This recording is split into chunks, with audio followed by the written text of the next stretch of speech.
Another really frequent issue I see is brown crispy edges or tips on the leaves. The signs are usually pretty clear. You'll see the edges of the leaves or just the very tips turning brown and becoming dry and brittle to the touch. The affected areas might feel almost papery, whereas the other ones kind of have a little bit of like a smooth or almost kind of supple. It depends on the plant, obviously. The rest of the leaf might look relatively healthy, at least initially.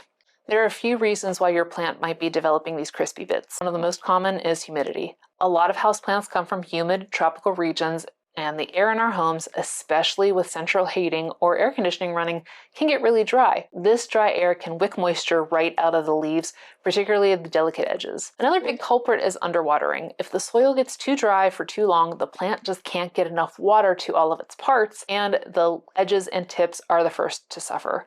Which is kind of cool though, because that gives you a really good warning, right? This might sound counterintuitive, but believe it or not, overwatering can also lead to crispy edges.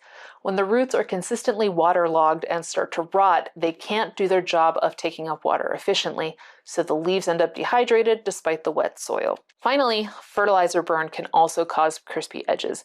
If you've used too much fertilizer or too strong a fertilizer, the salts in the soil can damage the roots and interfere with water absorption, leading to leaf damage, often starting at the tips or the edges. Some plants are sensitive to the stuff in our tap water, like fluoride, chlorine, and other salts. Over time, these can build up in the leaves and cause brown tips or edges. How you fix these crispy edges depends on what's causing them. First off, those edges aren't coming back, so I would recommend clipping them off. What's going to happen though is as you continue to clip, those edges are going to keep getting brown on that leaf. It is what it is. New growth, though, will come back better. If it's low humidity, you need to find ways to boost the moisture in the air around your plant. Put them together with other plants, try a plant cabinet or a humidifier.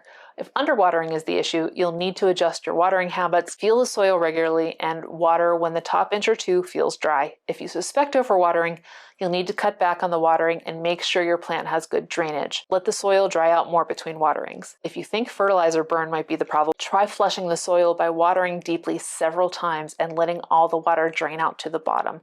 You might even want to repot with fresh soil. And in the future, always make sure you're diluting your fertilizer properly. Now, if you think your plant is sensitive to your tap water, switch to distilled, rainwater, or even just let your tap water sit out for 24 hours before using it.